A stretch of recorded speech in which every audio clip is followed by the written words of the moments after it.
Good morning friends, હું અજય ત્રિવેદી અને આજે આપણે ધોરણ 10 વિષય ગણિતમાં પ્રેક્ટિસ બુકમાં સ્વાધ્યાય 13 પૃષ્ઠફળ અને ઘનફળના એક્ઝામ્પલ શીખી રહ્યા છીએ.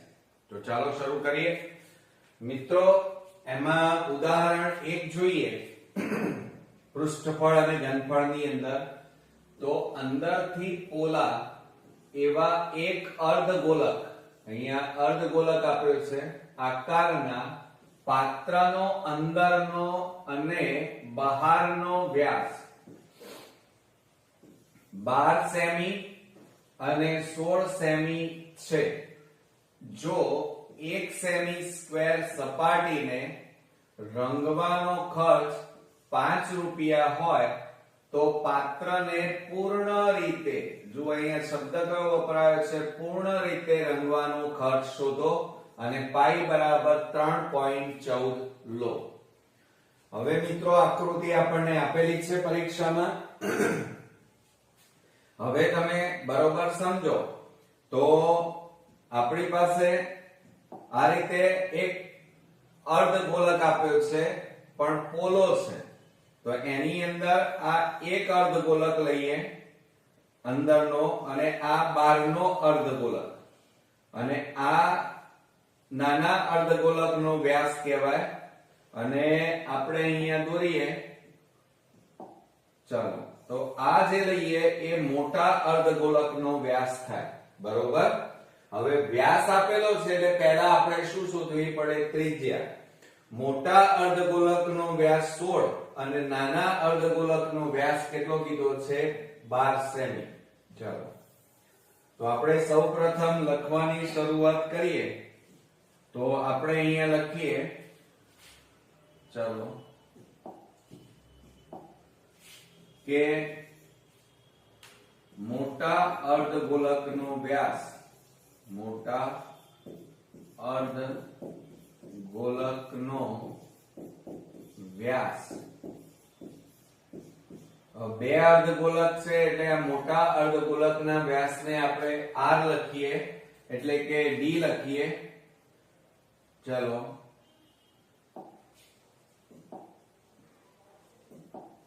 વ્યાસ આપણને કેટલો આપેલો છે? મોટા અર્ધગોલકનો વ્યાસ 16 સેમી અને એને કેપિટલ D લખાય. હવે વ્યાસ ઉપરથી આપણે પહેલા ત્રિજ્યા શોધીએ. ત્રિજ્યાને આપણે કેપિટલ R વડે દર્શાવીએ તો ત્રિજ્યા બરાબર વ્યાસ ભાગ્યા 2 થાય. તો બરાબર 16 ભાગ્યા 2. હવે આપણે છેદ ઉડાડી દઈએ તો 2 8 16 થાય. તો બરાબર કેટલા આવ્યા? 8 સેમી. બરોબર.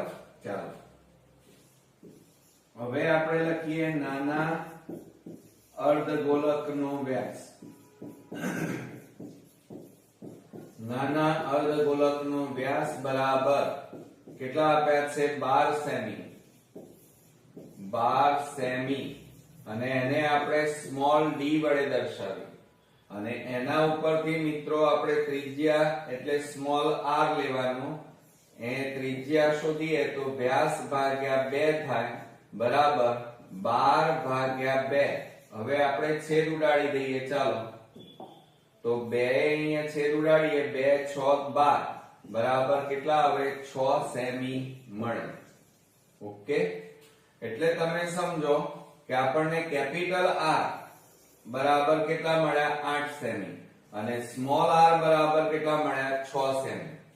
હવે અહીંયા પાત્રને પૂર્ણ રીતે રંગવાનું છે અને પાત્ર કેવું છે? અર્ધગોલક. બરોબર. તો એમાં કુલ 3 વસ્તુ આવે. સમજો બરોબર રકમને.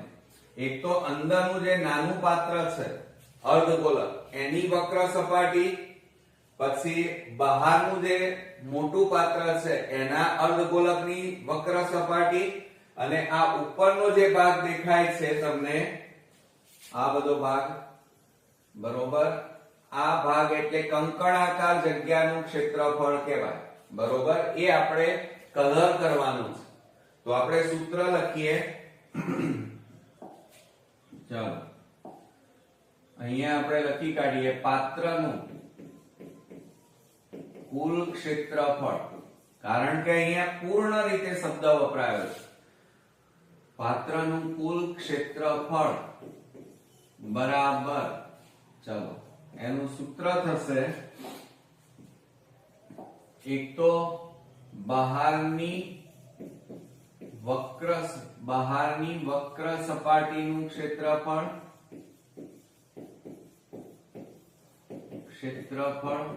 વત્તા અંદરના પાત્રની વક્ર સપાટીનું ક્ષેત્રફળ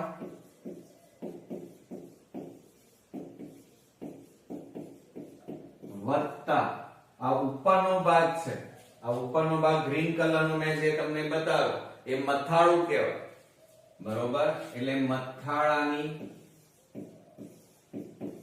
વક્ર સપાટીનું ક્ષેત્રફળ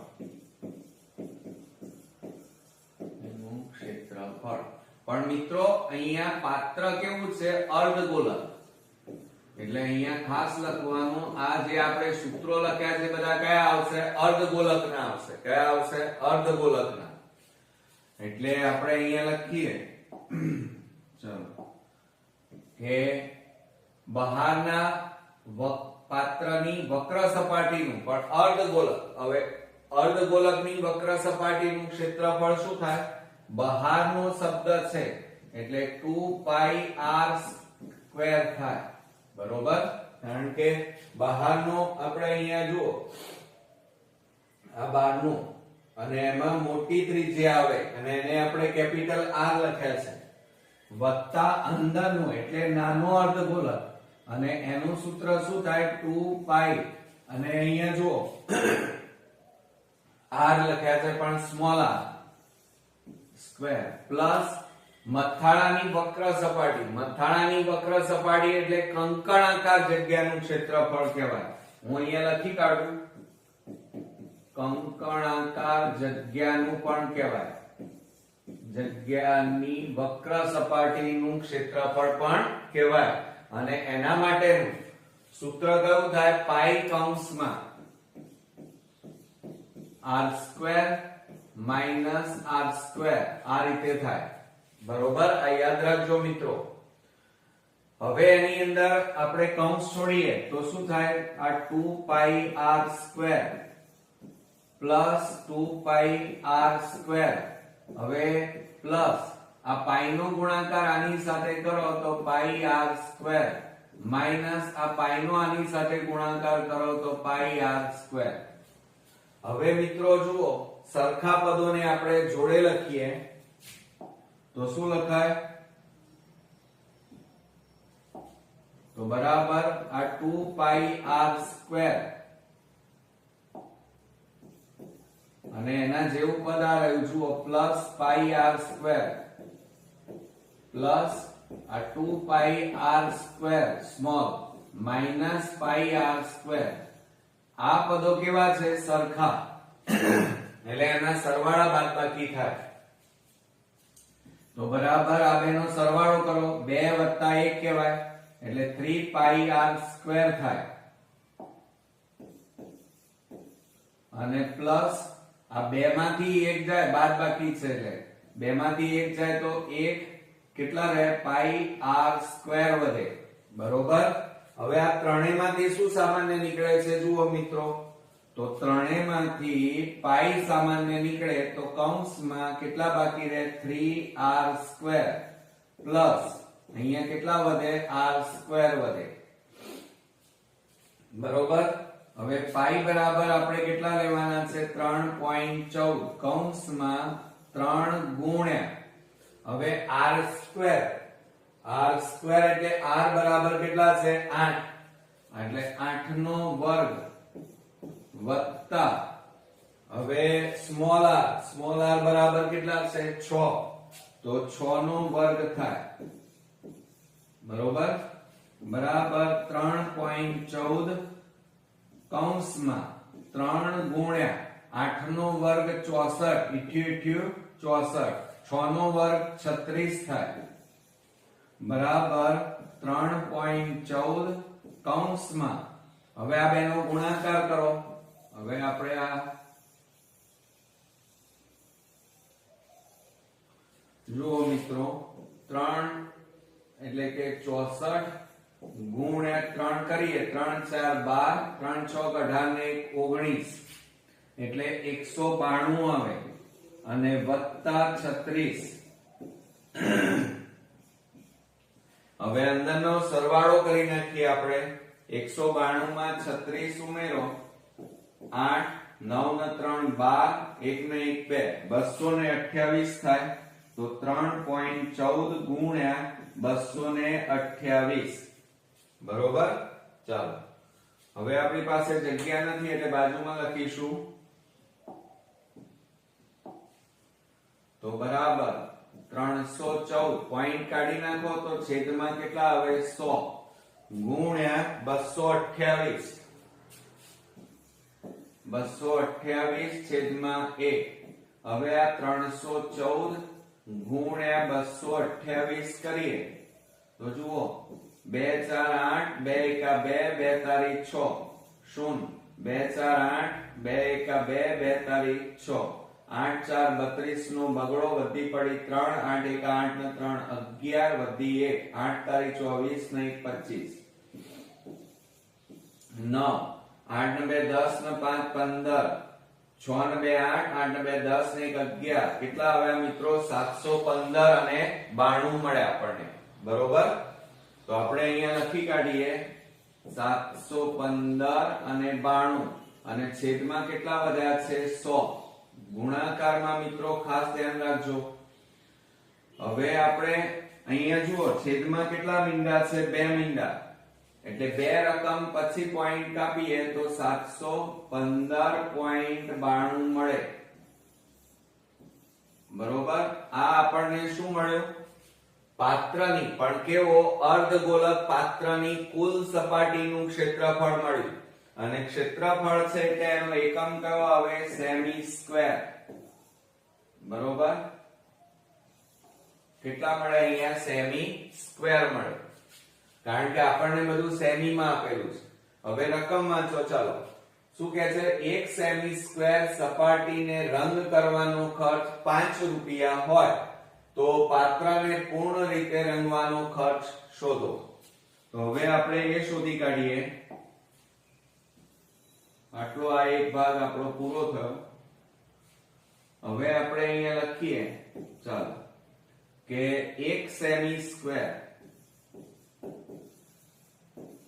રંગ કરવાનો ખર્ચ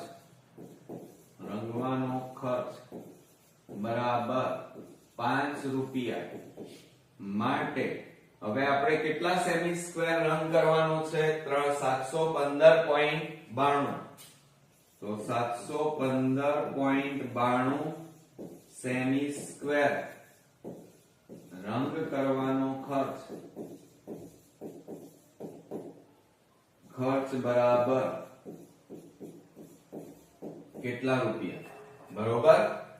તો હવે શું થાય મિત્રો બરોબર ધ્યાનથી તમે જુઓ તો બરાબર આ 715.92 એ ઉપર જતા રહે અને છેદમાં 1 આવે પણ આ પોઈન્ટ કાઢી નાખો બરોબર. આ પોઈન્ટ કાઢી નાખીએ તો છેદમાં કેટલા લખાય જુઓ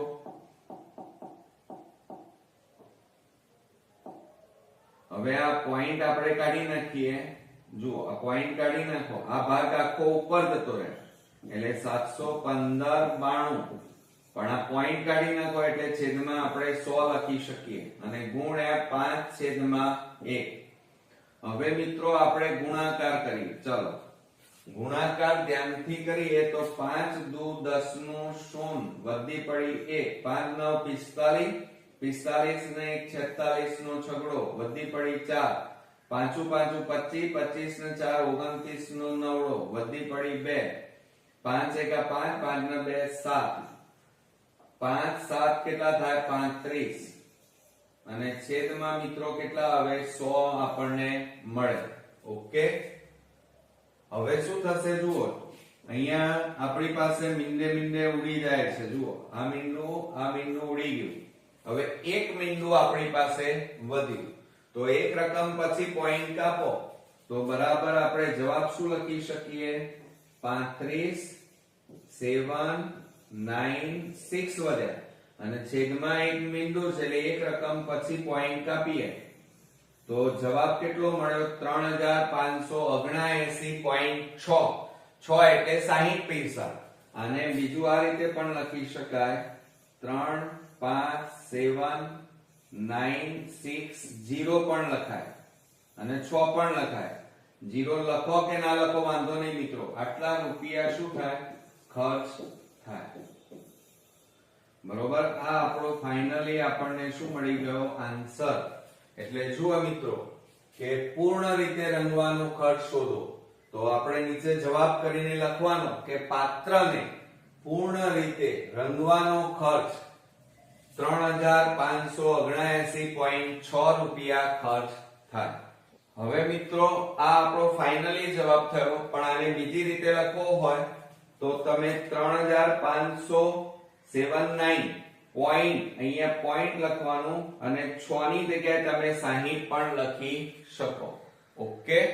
એટલે જુઓ મિત્રો, પાત્રને નીચે જવાબ લખવાનો, પાત્રને પૂર્ણ રીતે રંગવાનો ખર્ચ 3579.6 અથવા 3579.60 રૂપિયા ખર્ચ થાય.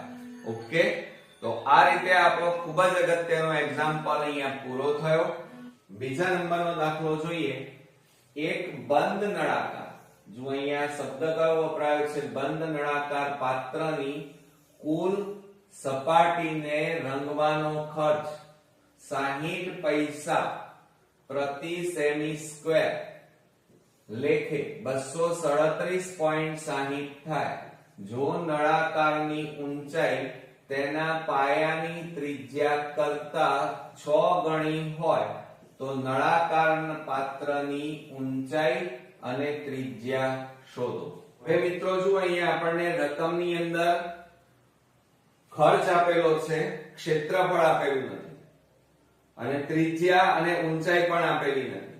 તો પહેલા આપણે આ જે ખર્ચ છે એના ઉપરથી ક્ષેત્રફળ શોધીશું અને ક્ષેત્રફળ શોધ્યા પછી એના ઉપરથી આપણે ત્રિજ્યા અને ઊંચાઈ શોધીએ. આપણી પાસે અહીંયા નળાકાર પાત્ર છે એટલે પહેલા તો સૌપ્રથમ આ રીતે આપણે નળાકાર દોરી દઈએ. આ આપણું નળાકાર પાત્ર, બરોબર. એમાં આ એની ત્રિજ્યા થશે, એને r લઈએ કારણ કે શોધવાની છે, અને આ ઊંચાઈ થાય. આ એની વક્ર સપાટી થશે,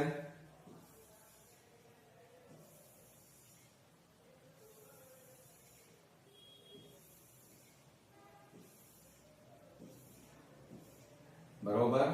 અને અહીંયા શું કહે છે જુઓ, ઊંચાઈ એ ત્રિજ્યા કરતા 6 ગણી એટલે 6r થાય.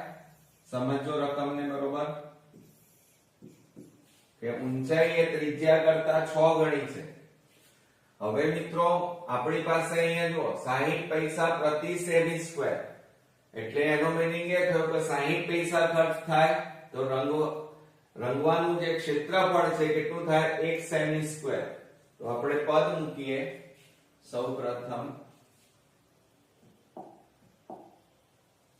ચાલો, તો 60 પૈસા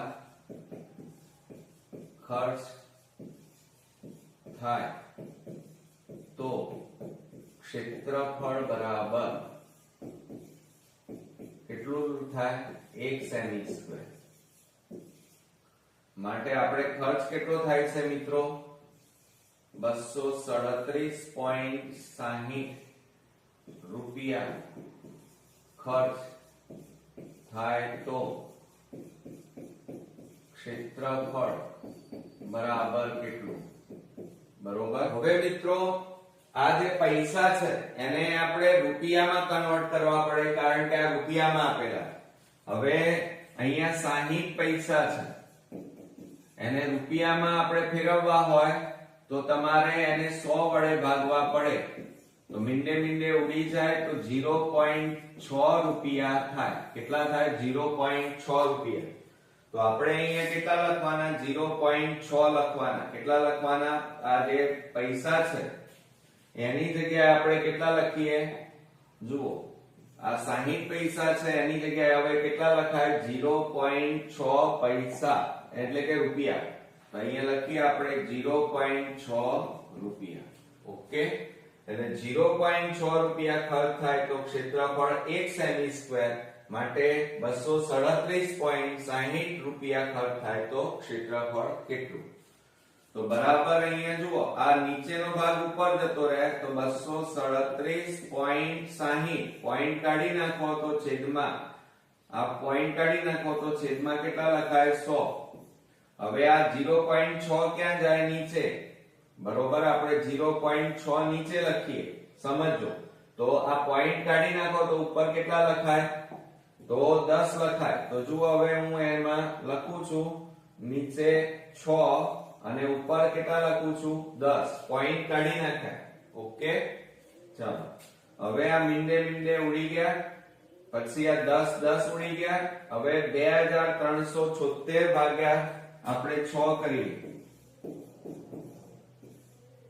6 3 18, 13 માંથી 8 જાય તો 5 7, 6 9 54, 3 6 36. તો કેટલા આવ્યા? 396. તો હવે છેદ ઉડાડી દઈએ. અહીંયા 6 એ છેદ ઉડાડીએ તો કેટલા આવે? 396.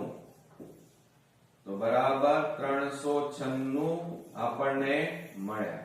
આટલું શું આવ્યું કહેવાય? ક્ષેત્રફળ સેમી સ્ક્વેર. ઓકે, ચાલો.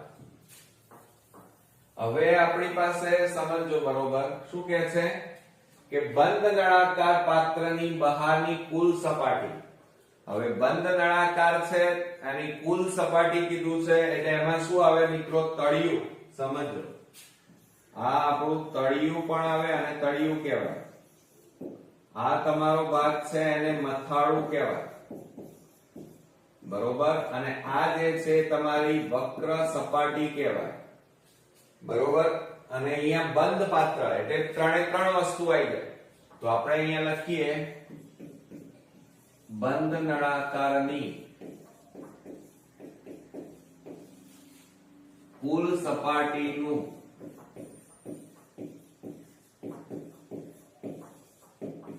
ક્ષેત્રફળ બરાબર.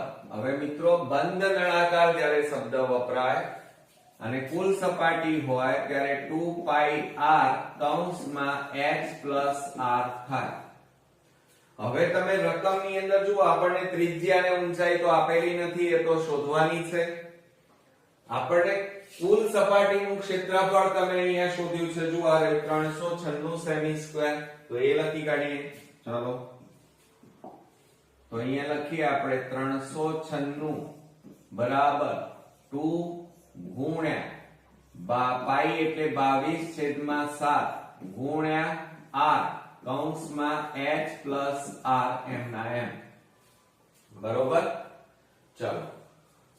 હવે આપણે આ ભાગાકારમાં છે અને આ બાજુ લઈ જાવ તો ગુણાકારમાં જતા રહે. 396 ગુણ્યા 7. હવે 2 અને 22 એ શેમાં છે મિત્રો? તો તમે અહીંયા ધ્યાનથી જુઓ તો 2 અને 22 મિત્રો ગુણાકારમાં છે. બરાબર ની આ બાજુ જાય તો ભાગાકારમાં જાય. તો 2 ગુણ્યા 22 બરાબર r કૌંસમાં h પ્લસ r. આ રીતે. પણ હવે અહીંયા સમજજો બરોબર, આપણે અહીંયા શોધવાનું શું છે? તો પહેલા તો એક તો ત્રિજ્યા શોધવાની છે એટલે r આપણે શોધવાના છે. અને ઊંચાઈ h બરાબર, જુઓ ઊંચાઈ માટે શું કીધું છે? નળાકારની ઊંચાઈ. નળાકારની ઊંચાઈ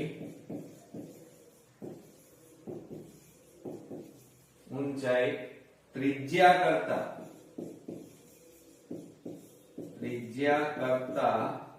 6 ગણી હોય. એટલે 6 ગણી એટલે 6r જેટલી. કેટલી હોય મિત્રો? 6r. એટલે h બરાબર કેટલા આયા? 6r. તો તમારે અહીંયા છેદે ઉડાડવાના અને h ની જગ્યાએ કેટલા મૂકવાના? 6r મૂકવાના. બરોબર, ચાલો.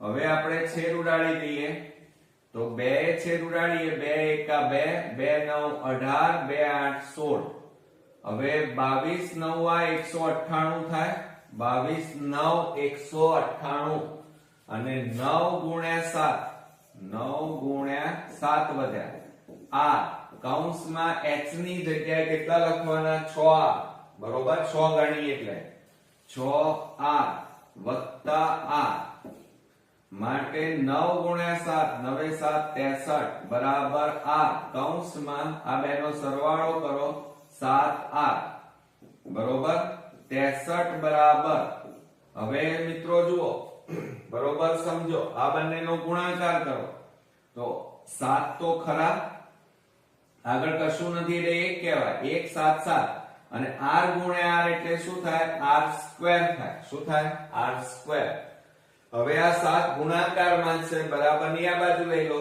તો ભાગાકારમાં જશે તો 63 ભાગ્યા 7 અને બરાબર r સ્ક્વેર હવે છેદ ઉડાડી દઈએ આપણે 7 9 63 થાય માટે r સ્ક્વેર બરાબર કેટલા મળ્યા 9 તો એની જગ્યાએ આપણે શું લખાય r સ્ક્વેર બરાબર 9 એટલે 3 નો વર્ગ હવે બંને બાજુ વર્ગ છે એટલે ઉડી જાય આ વર્ગ વર્ગ ઉડી ગયા માટે r બરાબર કેટલા મળ્યા 3 સેમી આ આપણને ત્રિજ્યા મળી એમ કહેવાય બરોબર હવે મિત્રો એના ઉપરથી આપણે ઊંચાઈ શોધી કાઢીએ હવે નળાકારની ઊંચાઈ લખીએ નળાકારની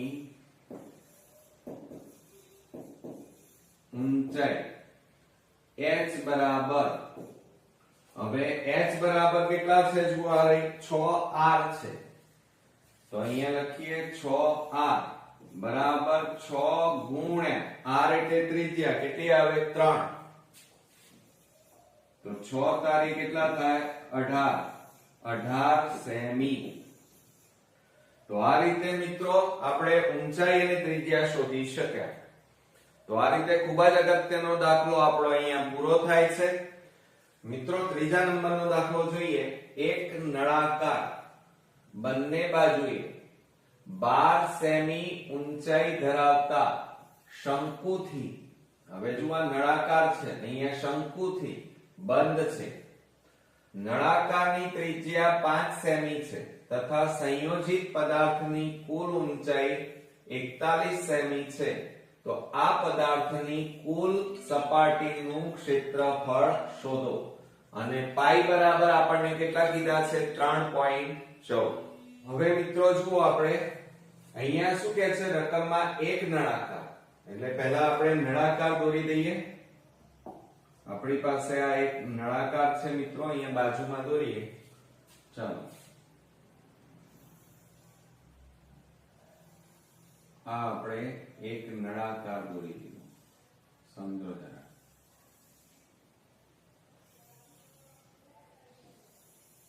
આ આપણો નળાકાર બરોબર હવે એની વક્ર સપાટી પણ લઈ લઈએ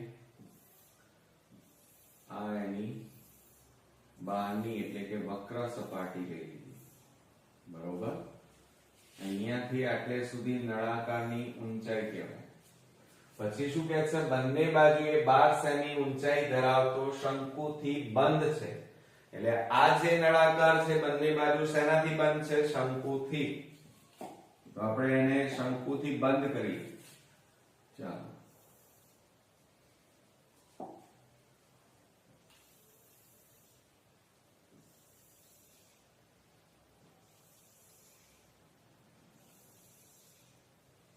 આ રીતે આ શંકુથી બંધ છે આ શંકુની ઊંચાઈ કહેવાય અને આ એની જે તળિયું છે એની ત્રિજ્યા એટલે નળાકારની પણ ત્રિજ્યા કહેવાય એ જ રીતે આ શંકુની ઊંચાઈ અને આ એની ત્રિજ્યા બરોબર ચાલો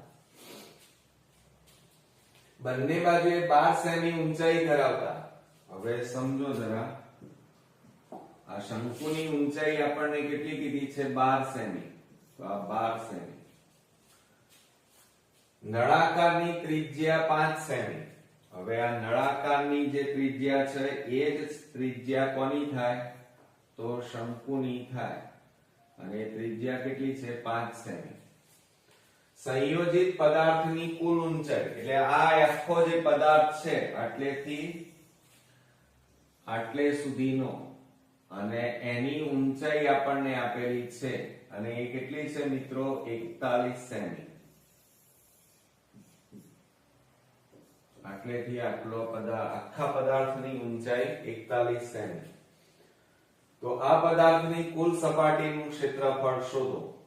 હવે સૌપ્રથમ પહેલા જે વસ્તુ આપણને આપેલી છે એ રકમમાં અહીંયા લખી કાઢીએ. જુઓ, પહેલા તો 12 સેમી ઊંચાઈ ધરાવતા શંકુ એટલે શંકુની ઊંચાઈ આપી છે. શંકુની ઊંચાઈ h. શંકુની ઊંચાઈ બરાબર કેટલી આપી છે? 12 સેમી. h બરોબર. એટલે બંને બાજુ 12 થાય. પછી શું કીધું છે? નળાકારની ત્રિજ્યા. નળાકાર અને કૌંસમાં શંકુ પણ લખાય. કેમ? કારણ કે જુઓ આકૃતિમાં બંને બાજુ શંકુથી બંધ છે, એટલે નળાકારનું મથાળું અને આ શંકુનું મથાળું આ બધું એક જ થાય મિત્રો. સમજો, આ જે બધો ભાગ છે એ નળાકાર અને શંકુ માટે એક જ થવાનો. આ બધો ભાગ બરોબર. એટલે નળાકારની ત્રિજ્યા કેટલી આપી છે આપણને? 5 સેમી. હવે સંયોજિત પદાર્થની કુલ ઊંચાઈ આપણને આપેલી છે, તે પણ લખી કાઢીએ. સંયોજિત પદાર્થની કુલ ઊંચાઈ બરાબર 41 સેમી. હવે મિત્રો તમે સમજો કે પહેલા શંકુ પકડીએ તો શંકુ અહીંયા શું કહે છે? બંધ સપાટીનું ક્ષેત્રફળ. એટલે શંકુની વક્ર સપાટીનું ક્ષેત્રફળ પણ શોધવું પડે. પણ એના માટે મિત્રો L ત્રાંસી ઊંચાઈ, આ જે L છે એની જરૂર પડે. આ ત્રાંસી ઊંચાઈ છે અને તિર્યક ઊંચાઈ કહેવાય. બરોબર. એટલે પહેલા એ શોધવું પડશે આપણને. તો આપણે સૌપ્રથમ અહીંયા લખીએ કે શંકુની ત્રાંસી ઊંચાઈ અથવા તિર્યક ઊંચાઈ બરાબર L બરાબર એનું સૂત્ર લખીએ તો h² + r² થાય બરાબર L બરાબર વર્ગમૂળમાં. હવે જુઓ h શંકુની ઊંચાઈ તમે જોઈ રહ્યા છો. h કેટલી છે? અહીંયા પણ લખ્યું આપણે 12 નો વર્ગ વત્તા r 5 નો વર્ગ બરોબર. જુઓ આ રહી શંકુની ત્રિજ્યા અથવા નળાકારની ત્રિજ્યા એક જ થાય. માટે L બરાબર વર્ગમૂળમાં 144. 12 નો વર્ગ એટલે 144. 5 નો વર્ગ 25. માટે L બરાબર વર્ગમૂળમાં કેટલા આવે? 169. માટે L બરાબર 169 નું વર્ગમૂળ કેટલું થાય મિત્રો? 13 થાય. બરોબર. હવે તમે આકૃતિમાં બરોબર જુઓ, આપણી પાસે શંકુની ઊંચાઈ છે પણ નળાકારની ઊંચાઈ નથી. બંધ પાત્ર આખા પાત્રની ઊંચાઈ કેટલી આપણને આપેલી છે? 41 સેમી. તો તમારે હવે એના ઉપરથી નળાકારની ઊંચાઈ શોધાય. નળાકારની ઊંચાઈ શોધવા માટે આ કુલ ઊંચાઈમાંથી આ બે શંકુની બંને બાજુ જે ઊંચાઈ છે 12 સેમી એ બાદ કરો એટલે વચ્ચેનો ભાગ આપણને મળી જાય. તો આપણે એ શોધી કાઢીએ. ચાલો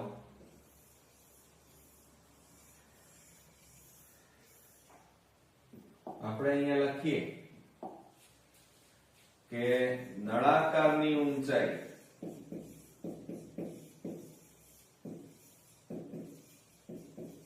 પાત્રની કુલ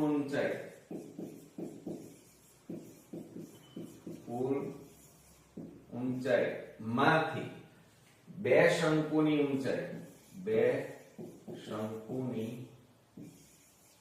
ઊંચાઈ બાદ કરી નાખો. પાત્રની કુલ ઊંચાઈ કેટલી છે મિત્રો? 41. એમાંથી તમે કૌંસમાં 2 ગુણ્યા શંકુની ઊંચાઈ કેટલી છે? 12 સેમી. તો બરાબર 41 માઈનસ 12 દુ 24. બાદ કરો, 11 માંથી 4 જાય તો 7. અહીંયા 3 માંથી 2 જાય તો 1. કેટલા આવે? 17 સેમી. બરોબર. તો આપણને કેટલા મળ્યા મિત્રો? 17 સેમી મળ્યા. હવે શું કહે છે? એટલે આપણને અહીંયા લખી કાઢીએ. ચાલો,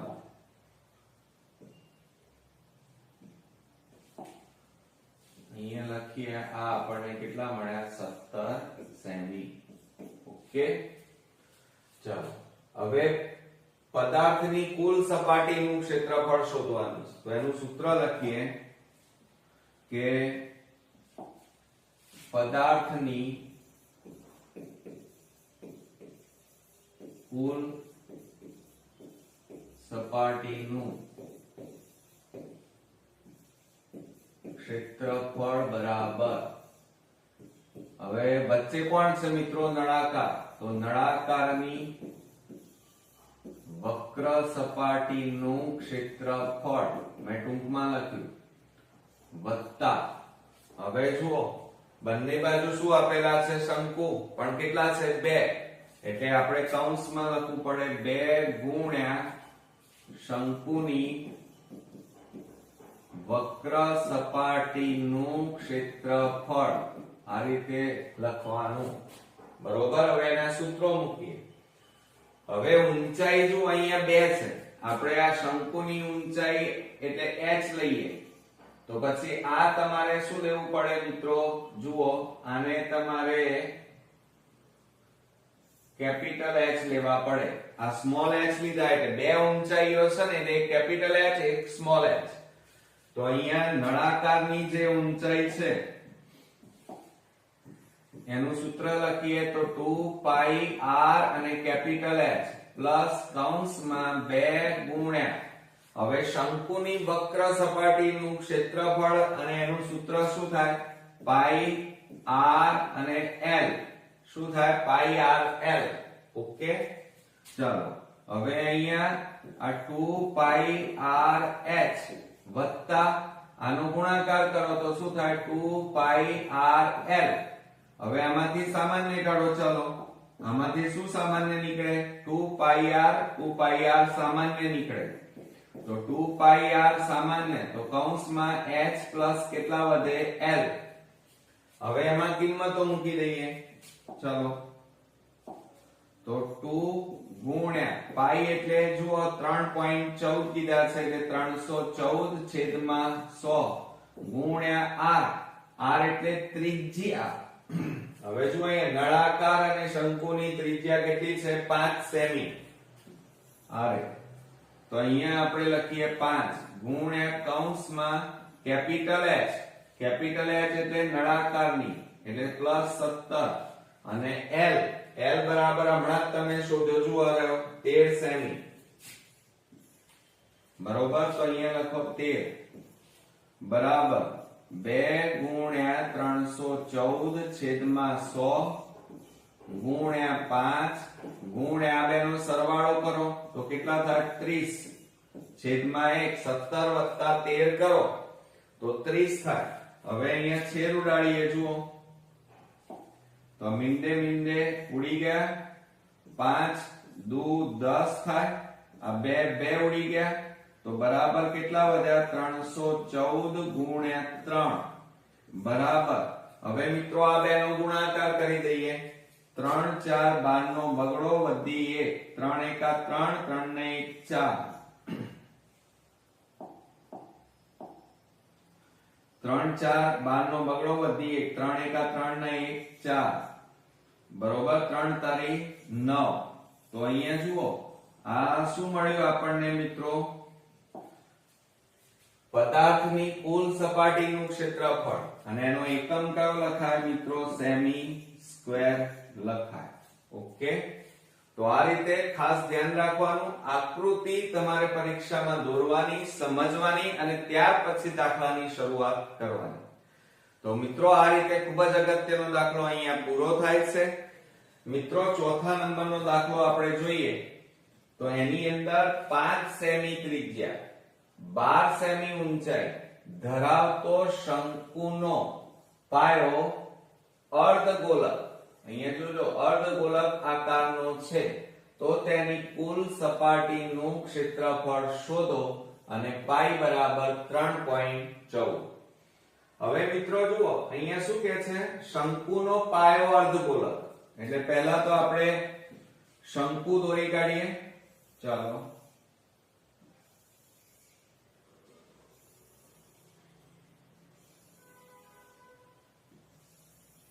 આ આપણો શંકુ, અને ત્યારબાદ એનો પાયો, એટલે આ પાયો કેવો છે મિત્રો, અર્ધગોલક.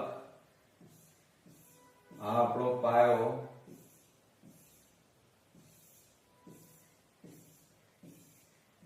અર્ધગોલક આ રીતે આપેલો છે, બરોબર. ચાલો હવે શું થાય, આ શંકુની જે ત્રિજ્યા છે એ ત્રિજ્યા આ અર્ધગોલકની થાય, બરોબર, અને આ પણ ત્રિજ્યા થાય અને એ પણ અર્ધગોલકની ત્રિજ્યા કહેવાય, બરોબર. ચાલો 5 સેમી ત્રિજ્યા, એટલે આપણને અહીંયા ત્રિજ્યા કેટલી કીધી છે, 5 સેમી. ઊંચાઈ ધરાવતો, ઊંચાઈ એટલે આપણને ઊંચાઈ આપેલી છે, ચાલો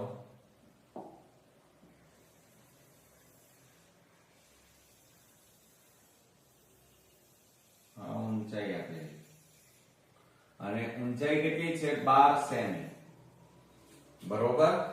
અને આપણે કુલ સપાટીનું ક્ષેત્રફળ શોધવાનું. હવે સમજો જરા કે આ શંકુની કુલ સપાટી, એટલે કે શંકુની વક્ર સપાટીનું ક્ષેત્રફળ આપણે શોધવું પડશે. અને એની પાસે આપણી પાસે જુઓ શંકુમાં આપણને ત્રિજ્યા અહીંયા આપેલી છે, ઊંચાઈ પણ આપેલી છે, પણ ત્રાંસી ઊંચાઈ L આપણને આપેલી નથી, એની આપણને જરૂર પડશે. તો પહેલા એ શોધવું પડે. હવે જુઓ પહેલા તો જે વસ્તુ આપણને આપેલી છે રકમમાં એ લખી કાઢીએ.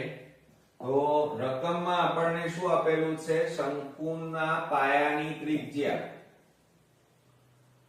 હવે જુઓ એમાં શંકુના પાયાની ત્રિજ્યા, અને એ ત્રિજ્યા પાછી કોની થાય મિત્રો, અર્ધગોલકની થાય, અર્ધગોલક. અને ત્રિજ્યા આપણને કેટલી આપી છે, 5 સેમી. હવે ત્યાર પછી બીજું આપણને શંકુની ઊંચાઈ આપેલી છે, તો આપણે અહીંયા લખી કાઢીએ. ચાલો કે શંકુની ઊંચાઈ h બરાબર 12 સેમી, બરોબર. હવે મિત્રો આપણને શું નથી આપ્યું તો એ જોઈએ જરા. તો શંકુની ત્રાંસી ઊંચાઈ નથી આપી, એટલે કે શંકુની ત્રાંસી એટલે તિર્યક કહેવાય. કેવી કહેવાય, તિર્યક ઊંચાઈ આપણે શોધવાની છે, એટલે કે L શોધવાનું છે. તો પહેલા એ શોધી કાઢીએ મિત્રો, અને એનું સૂત્ર લખીએ કે L² અથવા L બરાબર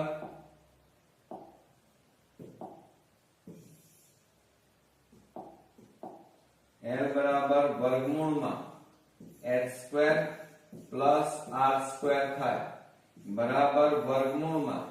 હવે ઊંચાઈ એટલે 12 થાય, 12 નો વર્ગ વત્તા r એટલે અહીંયા જો આ રહી 5 નો વર્ગ,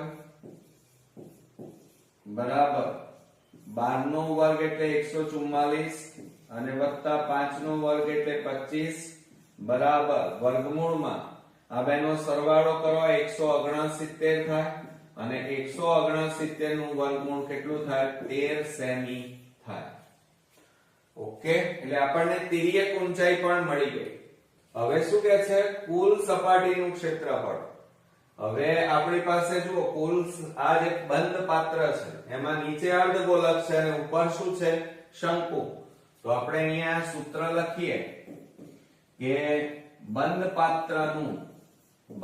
પાત્રનું કુલ ક્ષેત્રફળ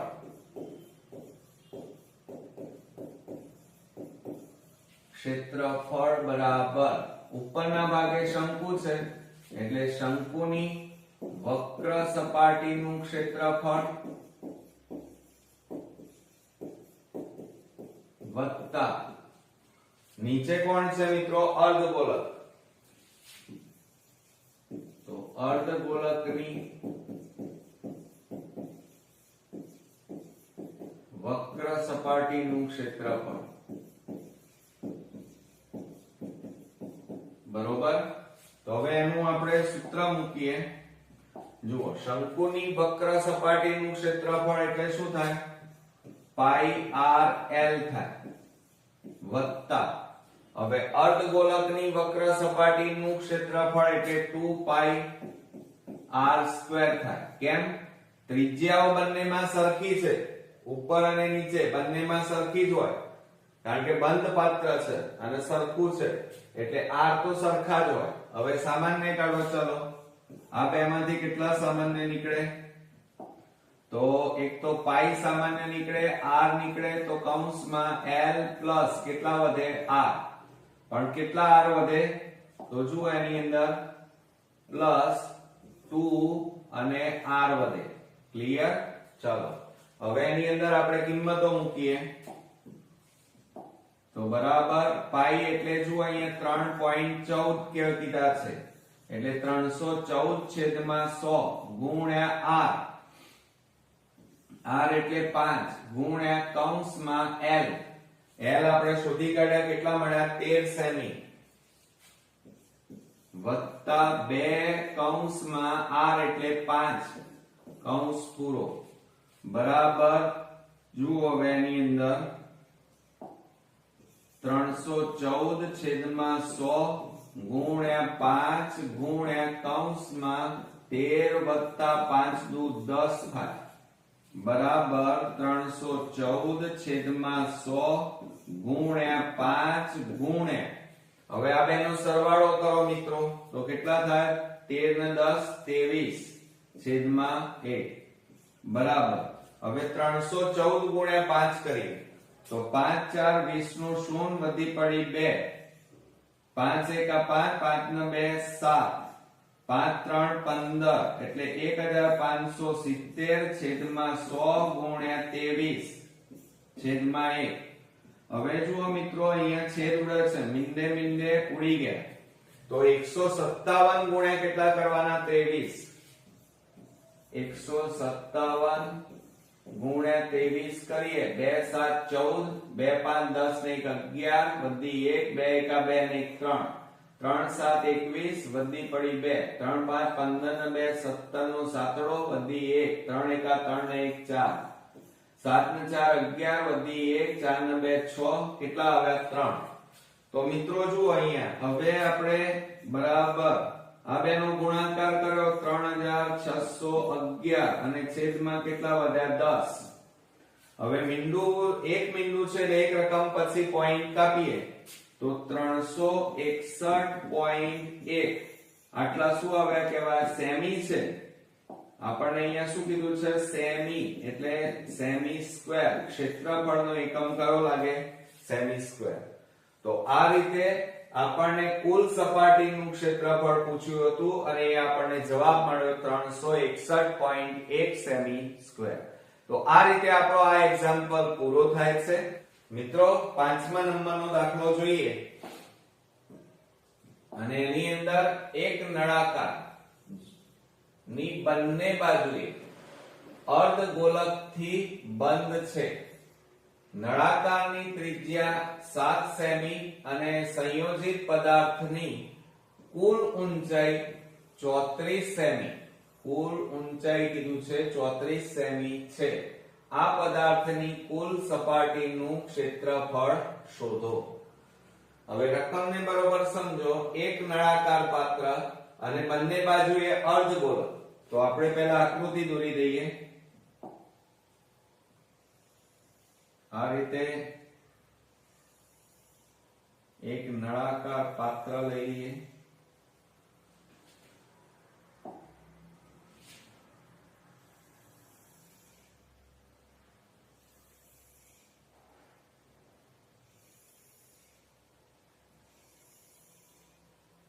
બરોબર, આ નળાકાર પાત્ર અને બંને બાજુએ અર્ધગોળક, એટલે આ રીતે આ એક ભાગ અને આ બીજો ભાગ, બંને બાજુએ અર્ધગોળક કીધું છે.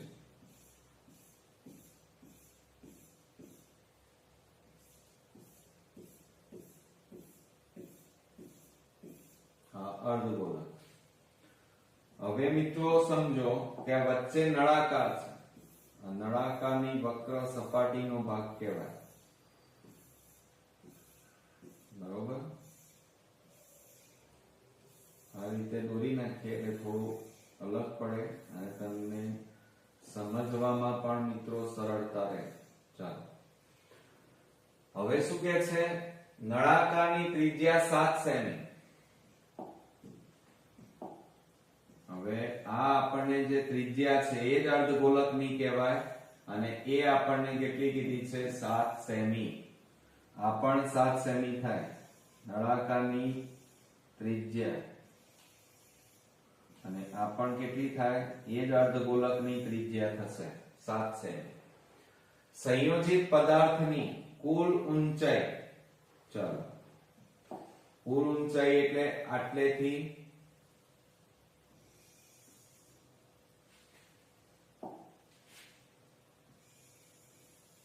આટલી જે ઊંચાઈ છે આ પદાર્થની કુલ ઊંચાઈ 34 સેમી. બરોબર, ચાલો, તો પદાર્થ જે આખું છે એનું કુલ ક્ષેત્રફળ શોધો. હવે મિત્રો આપણને જે રકમની અંદર આપેલું છે એ પહેલા લખી કાઢીએ કે એક તો નળાકારની ત્રિજ્યા એ જ મિત્રો અર્ધગોલકની થાય, તો કૌંસમાં લખીએ અર્ધગોલક ની ત્રિજ્યા r બરાબર કેટલી આપી છે? 7 સેમી. બરોબર, વચ્ચે કોણ છે? નળાકાર. બીજું અહીંયા આપણને કુલ ઊંચાઈ આપી છે પદાર્થની, તો એ પણ લખી કાઢીએ આપણે કે પદાર્થની કુલ ઊંચાઈ બરાબર કેટલી આપી છે આપણને? 34 સેમી. હવે મિત્રો તમે સમજો કે આ ત્રિજ્યા 7 સેમી છે એ પણ આ અર્ધગોલકની ત્રિજ્યા થાય. હા, આ રીતે આની પણ આ ત્રિજ્યા થશે. બરોબર, તો તમારે નળાકારની જે આ ઊંચાઈ છે આટલેથી આટલે સુધીની એ તમારે શોધવી પડે. બરોબર, હવે એ શોધવા માટે તમારે શું કરવાનું? આ કુલ ઊંચાઈમાંથી આ બંને બાજુની કેટલી છે? 7 7. કેટલી છે? 7 7. એ તમારે બાદ કરવી પડે. તો આપણે અહીંયા લખીએ કે નળાકારની ઊંચાઈ બરાબર, ચાલો, નળાકારની ઊંચાઈ બરાબર પદાર્થની કુલ ઊંચાઈ માઈનસ કૌંસમાં 2 ગુણ્યા બંને બાજુ કોણ છે? અર્ધગોલક,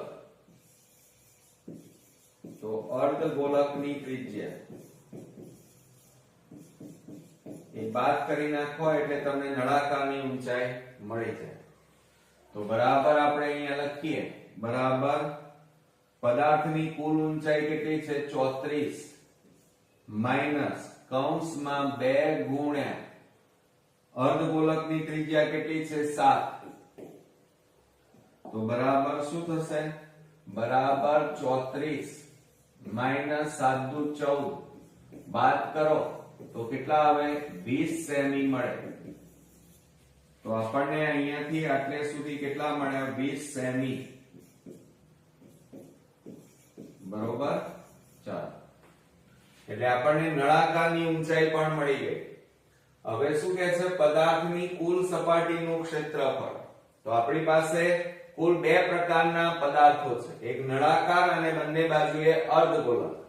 તો આપણે અહીંયા સૂત્ર લખીએ કે પદાર્થની કુલ સપાટીનું ક્ષેત્રફળ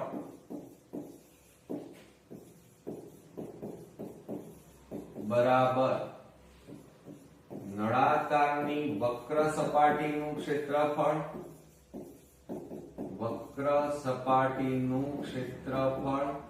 વત્તા 2 છે. બંને બાજુએ કેટલા આપેલા છે? 2 અર્ધગોલક. તો 2 અર્ધગોલકની વક્ર સપાટીનું ક્ષેત્રફળ. ઓકે, ચલો હવે સૂત્રો લખીએ એના. આપણને નળાકારની વક્ર સપાટીનું ક્ષેત્રફળ, એનું સૂત્ર શું થાય? 2πrh થાય અને પ્લસ કૌંસમાં 2 ગુણ્યા અર્ધગોલકની વક્ર સપાટી એટલે એનું સૂત્ર કયું થશે? 2πr² થાય બરાબર 2πrh એમના m પ્લસ 2 2 4πr². હવે મિત્રો આ બંનેમાંથી કંઈક સામાન્ય નીકળે છે. જુઓ શું સામાન્ય નીકળે છે? એક તો 2 અને 4 માંથી 2 પાઈ અને r સામાન્ય નીકળે. તો જુઓ આ 2πr તો નીકળી ગયા. તો h પ્લસ 2 2 4 અને r² માંથી 1 r જાય તો r વધે. હવે આપણે કિંમતો મૂકીએ. ચાલો કિંમતો મૂકીએ તો શું થાય? 2 ગુણ્યા પાઈ એટલે 22/7 ગુણ્યા r ત્રિજ્યા આપણને આપેલી છે. જો આ રહી 7 સેમી ગુણ્યા કૌંસમાં h. હવે આ h કોની ઊંચાઈ છે? નળાકારની. કેટલી મળી? 20 સેમી પ્લસ 2 ગુણ્યા r એટલે 7. કારણ કે અહીંયા ઊંચાઈ બધાની સરખી છે. ઓકે, અરે સોરી, ત્રિજ્યા. હવે જુઓ છેદ ઉડતા હોય તો ઉડાડી દઈએ. આ 7 7 ઉડી ગયા. 22 દુ કેટલા થાય? 44 ગુણ્યા કૌંસમાં 20 વત્તા 2 7 14 થાય બરાબર 44 ગુણ્યા આ બેનો સરવાળો કરો 34 અને બરાબર. હવે 44 ગુણ્યા 34 કરવા પડે. 44 ગુણ્યા 34 કરીએ. 0 3 4 12 3 4 12 ને 1 13 4 4 16 4 4 16 ને 1 17 6 9 3 ને 1 4 કેટલા મળ્યા? 1496. તો અહીંયા લખીએ આપણે 1496 અને આ ક્ષેત્રફળ છે એટલે એકમ કયો લખાય? Semi square. તો મિત્રો નીચે જવાબ લખવાનો કે પદાર્થની કુલ સપાટીનું ક્ષેત્રફળ બરાબર કેટલું મળે? 1496 સેમી સ્ક્વેર મળે. તો આ રીતે આપણો આ એક્ઝામ્પલ અહીંયા પૂરો થયો. નેક્સ્ટ વિડિયોમાં નવા એક્ઝામ્પલ સાથે ફરી મળીએ. ત્યાં સુધી ગુડ નાઇટ.